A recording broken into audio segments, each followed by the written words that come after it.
Shrimp Puttanesca, a classic Italian dish. And today, Buzz Cooks is showing you how to make this dish loved by so many. So stick around and let's get cooking. Sophia and Las Vegas go way back. In 1999, she helped open the brand new Venetian Hotel and Casino. She christened the very first gondola with a bottle of champagne. Of course, I'm talking about the legendary Sophia Loren. But today, we're talking about another Italian classic associated with Sophia, one of her favorite dishes, puttanesca. So let's get into it. First, Kalamata olives. You can buy them halved or halve them yourself like I have to do because I didn't buy them already halved. We're going to do about 8 to 10 ounces, I guess. And we'll get those all cut up. Next, we're going to go with shrimp. I'm using extra large jumbo shrimp, the Argentine wild caught, taking the shells off, taking the tails off, already cleaned them, and we're just going to get with our knife here, and we're going to cut these in half as well. Why do you say? Because when they cook, they're going to curl up and just look nicer for presentation. So, we'll get all these shrimp cleaned up, shelled off, tails off, and cut in half and put in that bowl until we're ready for those in just a little bit. Now, our anchovies. I know a lot of people don't like anchovies, but I'm telling you, you will not taste the anchovy. Trust me on this. So get your board, put a good amount of salt on your board like I'm doing there. Open up your can of anchovies and get about 6 or 7 fillets and lay them right into that salt there. Just like that. Now get your chef knife and we're just going to start to smash them down nice and flat, just like that. Then we'll get in there and we'll give them a fine chop, and then we'll smash them again, and we'll have those on the ready for our frying pan. Again, trust me, these anchovies add the depth of flavor that you need for this dish. You're not going to taste them. It's not going to taste fishy. I guarantee it. So, we're going to get out our large frying pan, and we're going to get the heat on to medium. And we're going to put some good quality olive oil in there. And then we're going to come back with our anchovies first and start to cook those up. And while I'm doing that, if I could remind you real quick to please like, share, subscribe, hit that bell, hit that thumbs up. Hype if you can, leave a comment if you can. I appreciate it, like hearing from y'all. And remember, every Sunday and Wednesday, a new show. So there you have it.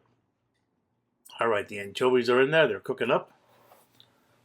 Now we're going to come back with our olives that we halved, and we'll throw those in there and start to heat those up a little bit.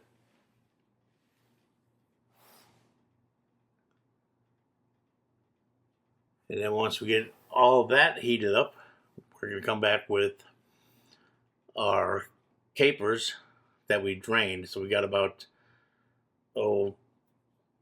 half of a quarter cup of capers that I drained the brine from. So we'll have those on the ready. And then the other thing we're going to need is 2 cloves of minced garlic. So we're going to hit these anchovies and olives with some fresh black pepper. Then we're going to come back with our capers and our garlic.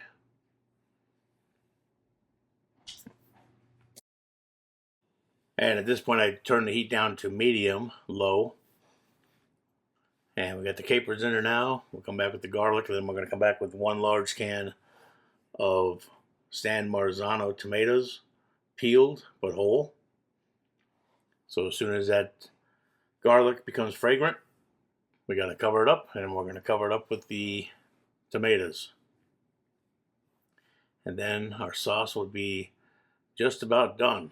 We're just going to let that simmer. So right about now, we got the smell of the garlic.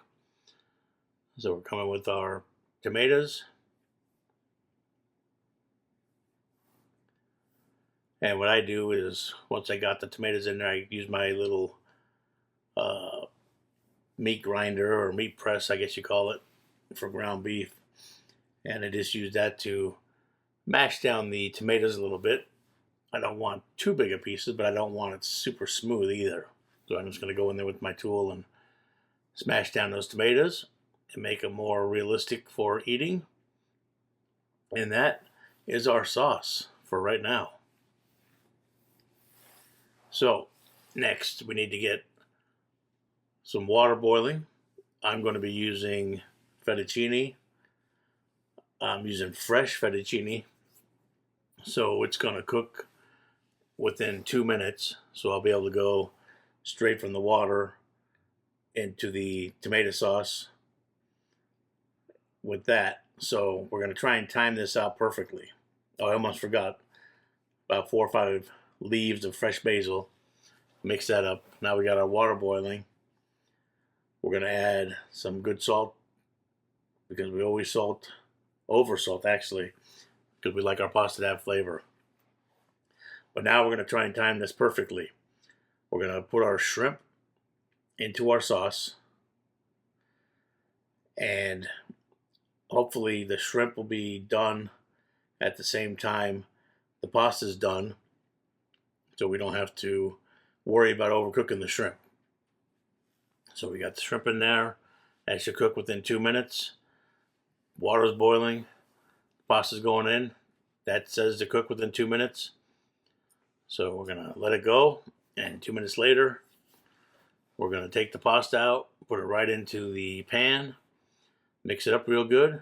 Then we're going to plate this up and serve it. And you have one of Sophia Loren's favorite dishes, Shrimp Puttanesca. If you don't want to use the shrimp, don't use the shrimp. I think it adds to it, but it's up to you. You can just make it without the shrimp and make it traditional. But this is a great recipe. I think everybody's going to love it. Thanks for watching, and we'll see you on the next video. That the whole family can enjoy. And the best part, you didn't need a reservation at some fancy Italian restaurant to get it. If you like this recipe, please like, share, and subscribe. Hit that bell and give me a thumbs up. It really helps Buzz Cooks and lets YouTube know you want to see more recipes like this. We have a new show every Sunday and Wednesday. And one last thing, keep cooking! Keep cooking.